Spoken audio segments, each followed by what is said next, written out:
అందరికీ నమస్కారం. Welcome to my channel. ఈ వీడియోలో ఏపీ ప్రభుత్వ ఉద్యోగులకు మరియు పెన్షనర్లకు సిపిఎస్ కాంట్రిబ్యూటరీ పెన్షన్ స్కీమ్ రద్దు, ఓపీఎస్ అమలు తాజా సమాచారం వీడియోలో తెలుసుకుందాము. వీడియో అయితే ఎక్కడ కానీ స్కిప్ చేయకుండా ఎండ్ వరకు చూసేయండి. అప్పుడే ఇన్ఫర్మేషన్ పూర్తిగా అర్థమవుతుంది. అలాగే వీడియో చూస్తున్న ప్రతి ఒక్కరు వీడియోకి లైక్ చేయండి ఫ్రెండ్స్.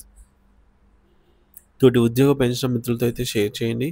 కొత్తగా చూస్తున్నవారు ఇంకా ఎవరైనా మన ఛానల్ని సబ్స్క్రైబ్ చేసుకున్నట్లయితే వెంటనే మన ఛానల్ని సబ్స్క్రైబ్ చేసుకోండి.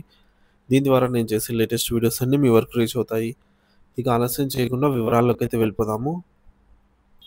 ఫ్రెండ్స్, ఇక విషయానికి వచ్చినట్లయితే ఆంధ్రప్రదేశ్లో ప్రభుత్వాలు మారినా ఉద్యోగుల సమస్యలు మాత్రం అపరిష్కృతంగానే మిగిలిపోతున్నాయన్న ఆవేదన తీవ్రమవుతోంది. కాంట్రిబ్యూటరీ పెన్షన్ స్కీమ్ సిపిఎస్ రద్దు, నూతన పిఆర్సీ అమలు, సకాలంలో జీతాల చెల్లింపు వంటి కీలక అంశాలపై ప్రభుత్వం నుంచి స్పష్టమైన హామీ, కార్యాచరణ కొరవడంతో ఉద్యోగ సంఘాలు అసంతృప్తి వ్యక్తం చేస్తున్నాయి. రాష్ట్రంలో అతిపెద్ద ఉద్యోగ సంఘాల్లో ఒకటైన ఏపీ జేఏసీ అమరావతి ప్రభుత్వ వైఖరిపై తమ గళాన్ని వినిపిస్తూ భవిష్యత్ కార్యాచరణకు సిద్ధమవుతోంది. సిపిఎస్ రద్దు, హామీల నుంచి వాస్తవాల వైపు. గత ప్రభుత్వం సిపిఎస్ రద్దు చేస్తామని హామీ ఇచ్చి టెక్నికల్ నాలెడ్జ్ లేదు, చేయలేకపోతున్నామని చేతులెత్తేసింది. దానికే వారు తగిన మూల్యం చెల్లించుకున్నారు అని జేసీ నాయకులు స్పష్టం చేశారు. ప్రస్తుత ప్రభుత్వ వైఖరి: ఈ ప్రభుత్వం సిపిఎస్ రద్దు అని నేరుగా చెప్పకపోయినా పునరాలోచిస్తామని హామీ ఇచ్చింది. కేంద్రం తెచ్చినటువంటి యూపీఎస్.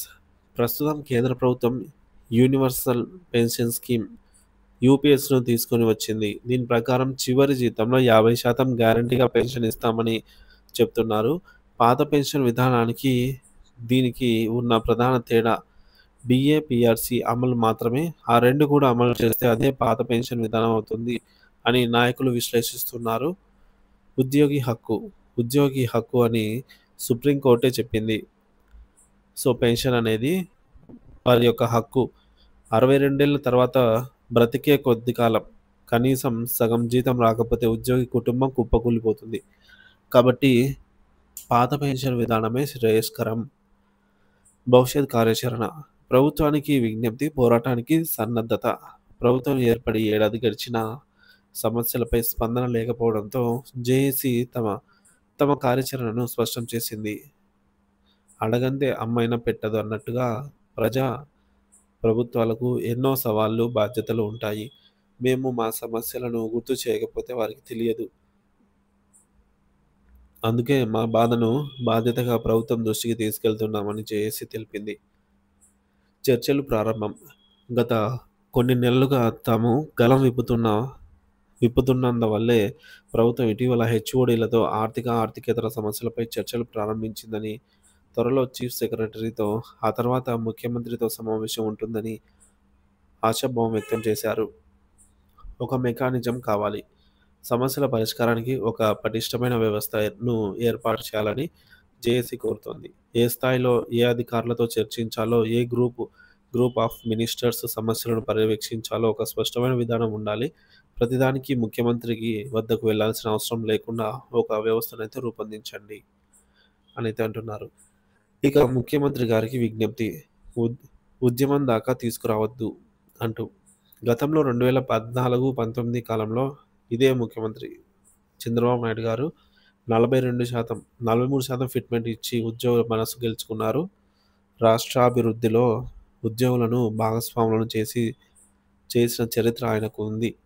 ఉద్యోగుల సమస్యలు, వారిని ఎలా సానుకూలంగా డీల్ చేయాలో ఆయనకు బాగా తెలుసు. కాబట్టి మమ్మల్ని ఉద్యమం వైపు నెడతారని మేము అనుకోవడం లేదు. ఒకవేళ పరిస్థితి అనివార్యమైతే ఇతర సంఘాలతో కలిసి లేదా ఒంటరిగానైనా పోరాటానికి జేఏసీ అమరావతి ఎప్పుడూ సిద్ధంగా ఉంటుంది. ఉద్యోగుల ప్రయోజనాలను తాకట్టు పెట్టే ప్రసక్తే లేదని జేఏసీ నాయకులు తేల్చి చెప్పారు. జీతాల జాప్యం, మొదలవుతున్న కొత్త ఆందోళన. ప్రభుత్వం ఏర్పడిన మొదటి 2-3 నెలలు అందరికీ 1వ తేదీన జీతాలైతే పట్టాయి. కానీ ఇప్పుడు క్రమంగా జాప్యం మొదలవుతోంది.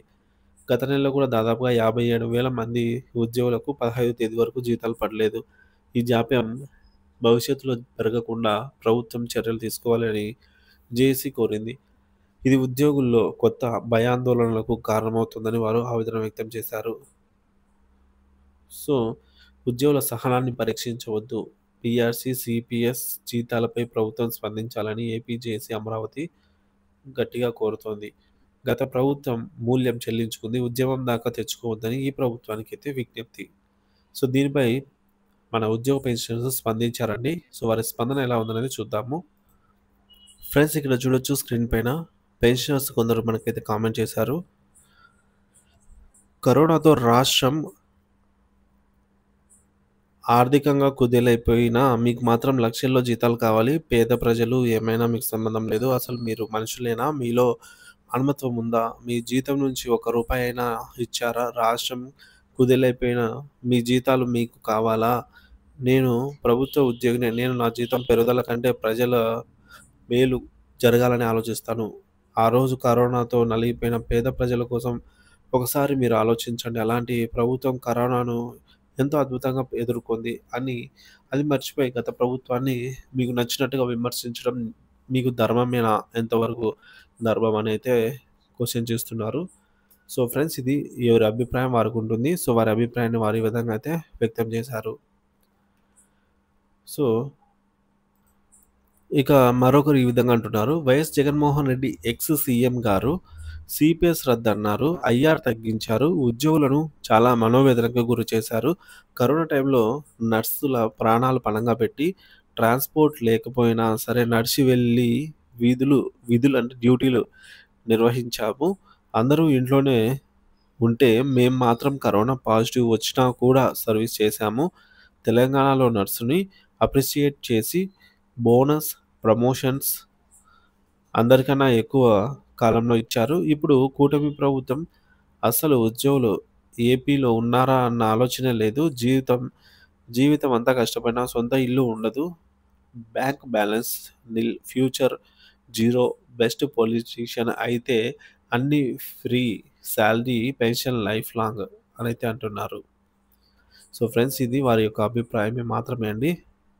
ఇక చెప్పిన హామీలు అమలు చేయలేక రోజుకో మాట మాట్లాడుతూ ఉంటే మీకు ఏం చేస్తాడో చూడాలి అని అంటున్నారు. సో మరొకరు వీళ్ళు ఏమడుగుతారు? అమ్ముడుపోయిన నాయకులు, ఎవరు నమ్మడం లేదు వీళ్ళని. ఉద్యమంకి ఇప్పుడు ఎందుకు పిలుపు ఇవ్వటం లేదు మరి అర్థమవుతుంది అందరికీ అంటున్నారు. మరొకరు జగన్కి డ్యామేజ్ చేయబోయే ఎంప్లాయీస్కి పెద్ద రాడ్ దిగింది అంటున్నారు. ఇకపోతే లంచాలు చావట్లేదు ప్రతి ఒక్కరు అంటున్నారు. ఇక ఇప్పుడు సిపిఎస్ రద్దు చేయించారా?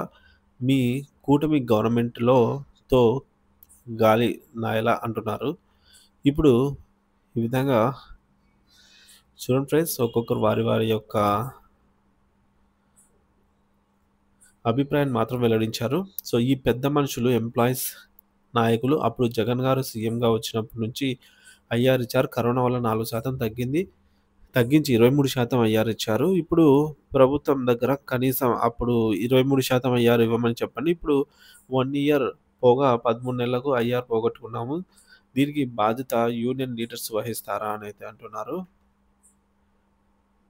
సో చూసుకోవచ్చు, ఒక్కొక్కరు వారి అభిప్రాయాన్ని ఈ విధంగా కామెంట్ చేసి తెలియజేశారనమాట. మీరు కూడా మీ అభిప్రాయాన్ని కామెంట్ చేసి తెలియజేయండి friends. Thank you for watching this video.